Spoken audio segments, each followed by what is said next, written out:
कामान दुग्धे विकसते लक्ष्मी कीर्ति सुते दुष्कृतम या हिनस्ति शुद्धा शांता मातरम मंगलानाम धेनुम धीरा सुरता वाचमाहु। नमस्कार, मैं संतोष चतुर्वेदी, धनघटा, जनपद संत कबीर नगर, उत्तर प्रदेश से। इस वीडियो में यूपी बोर्ड 12वीं हिंदी के संस्कृत खंड का एक अध्याय सुभाषित रत्नानि, जो बहुत ही महत्वपूर्ण पाठ है परीक्षा की दृष्टि से। अक्सर बोर्ड परीक्षा में यहाँ से इस श्लोक का अर्थ लिखने के लिए आता है, अनुवाद करने के लिए। इसका 12वां और 13वां श्लोक है, जिसमें बता रहे हैं कामान दुग्धे।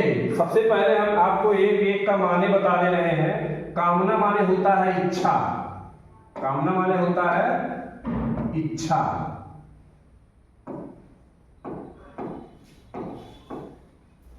दुग्धे माने होता है पूर्ण करना।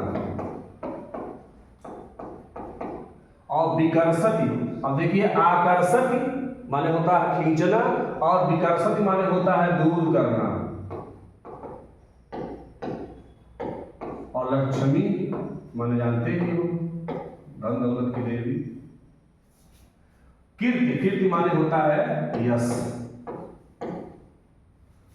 सुते माने होता है जन्म देना।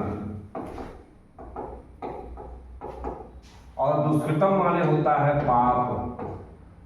हिनस्ति माने होता है नाश करना। शुद्ध, शांत, मातरम, मंगला नाम माने होता है कल्याण। ठीक है। धेनु माने होता है गाय। धीरा माने धैर्यवान। सुनताम माने होता है सुनिताम। अब यहाँ द्वितीय शब्द है। सु माने होता है सत्य, और निताम माने होता है नहीं, अनिताम। देखिए, सुधन अनिताम, तो अनिताम माने होता है सु माने होता है सुंदर, अच्छा। वाचमाव माने होता है बोली। ठीक है। अब यहाँ इसका हम जब अर्थ निकालते हैं तो इसका अर्थ हम पहले नीचे यहाँ से इसका हुआ अर्थ कि कामान दुग्धे, यानी इच्छा को पूरा करती है। विकर्षत लक्ष्मी, देखिए, कामान दुग्धे यानी इच्छा को पूरा करती है। विकर्षत्य लक्ष्मी, विकर्षति माने होता है दूर करती है। अब यहाँ पे देखो अलक्ष्मी है, यहाँ विकर्षत धन अलक्ष्मी, अलक्ष्मी माने होता है दरिद्रता। ठीक है। यानी इच्छा को पूरा करती है और दरिद्रता को दूर करती है। कीर्ति को सुते माने जन्म देती है और दुष्कृतम माने पाप का नाश करती है। ये दो लाइन का आपका अर्थ हो गया। इच्छा को पूरा करती है, दरिद्रता का नाश करती है, दूर करती है, कीर्ति को जन्म देती है और पाप का नाश करती है। शुद्ध, शांत, मातरम मंगला नाम, यानी शुद्ध, शांत और मंगला नाम माने होता है सभी प्रकार के कल्याण को जन्म देने वाली। मातरम माने पैदा करने वाली, जन्म देने वाली, यानी शुद्ध, शांत और कल्याण को जन्म देने वाली। धेनु माने गाय। धीरा माने धैर्यवान। सुनिता माने होता है सत्य और सुंदर, यानी सत्य प्रिय कर सकते हैं इसको, प्रिय सत्य। वाचमाव माने बोली। अब इसका अर्थ जब हम निकालेंगे तो यहाँ नीचे से निकालेंगे, यानी धैर्यवानों ने, कैसे बोलेंगे इसको, कि धैर्य, धीरा माने धैर्यवानों ने। ठीक है। सुनिता माने होता है सत्य प्रिय, सुनिता माने सत्य प्रिय। वाचमाव माने बोली को धेनु माने गाय के समान बताया है। फिर से देखिए, धीरा धैर्यवानों ने, सुनिताम सत्य प्रिय, वाचमाव माने बोली को, धेनु माने उस गाय के समान बताया है। शुद्ध, शांत, मातरम माने पैदा करने वाली कल्याण को, यानी धीरा माने धैर्यवानों ने शुद्ध शांत और मंगल को जन्म देने वाली सत्य प्रिय बोली को उस गाय के समान बताया है। ठीक है, जो इच्छा को पूरा करती है और दरिद्रता को दूर करती है, कीर्ति को जन्म देती है और पाप का नाश करती है। एक बार फिर से इसका हम अर्थ देखते हैं। धीरा हमारे धैर्यवानों ने शुद्ध शांत और मंगल को जन्म देने वाली शून्यताम सत्य प्रिय बोली को धीर माने उस गाय के समान बताया है जो इच्छा को पूरा करती है और पाप का दरिद्रता को दूर करती है, कीर्ति को जन्म देती है और पाप का नाश करती है। चलिए इसका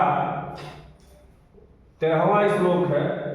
व्यस्थिजति पदार्थांतरः कोपि हेतु न खलु बहिरूपाधीन प्रीतयः सस्यते विकसित ही पतंगस्योदो पुंडरीकं द्रवति च हिम रश्म्युद्गते चंद्रकांतः। यानी व्यस्यत माने होता है मिलाना और पदार्थांतरम माने होता है पदार्थ का आंतरिक गुण, पदार्थ का आंतरिक गुण। कोपि माने कोई, ठीक है, यानी पदार्थों का आंतरिक गुण ही, कोप माने कोई, यानी पदार्थों का कोई आंतरिक गुण ही पदार्थों को आपस में मिलाता है।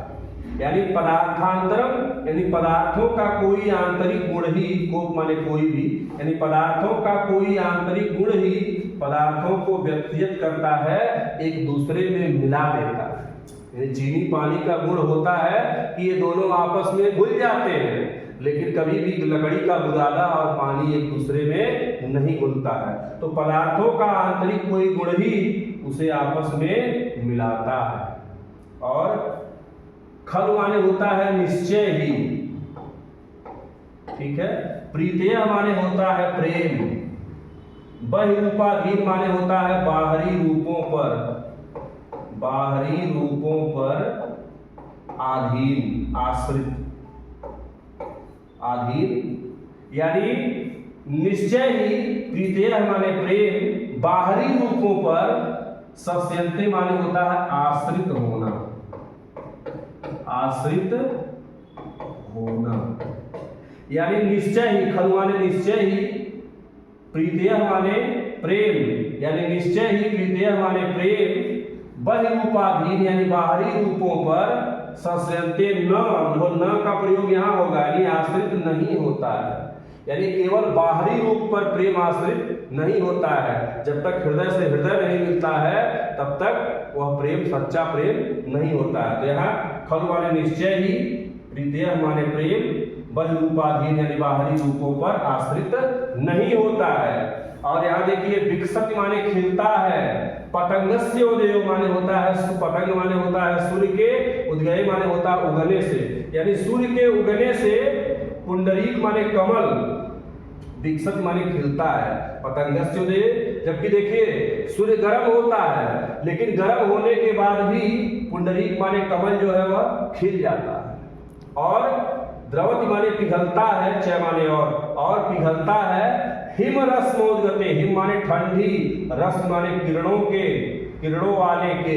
अब ठंडी रश्म कौन होता है, ठंडी किरणों कौन होता है, चंद्रमा, यानी चंद्रमा के उगने से, चंद्रमा की किरणों से चंद्रकांत माने होता है चंद्रिका मणि, यानी चंद्रमा के उगने से चंद्रिका मणि द्रवित होती। जबकि देखिए किसी ठोस को जब हम गर्म करते हैं तो वह पिघल जाता है, ठीक है, लेकिन यहाँ देखिए ये चंद्रमा की किरणें क्या होती हैं, ठंडी होती हैं। ठंडी किरणों वाले चंद्रमा के उगने से चंद्रिका मणि जो होती है वह पिघलने लगती है। और जबकि सूर्य की किरणें पतंगस्योदय, जबकि सूर्य के उगने से पुंडरीक माने कमल, विकसित माने खिल जाता है। ठीक है।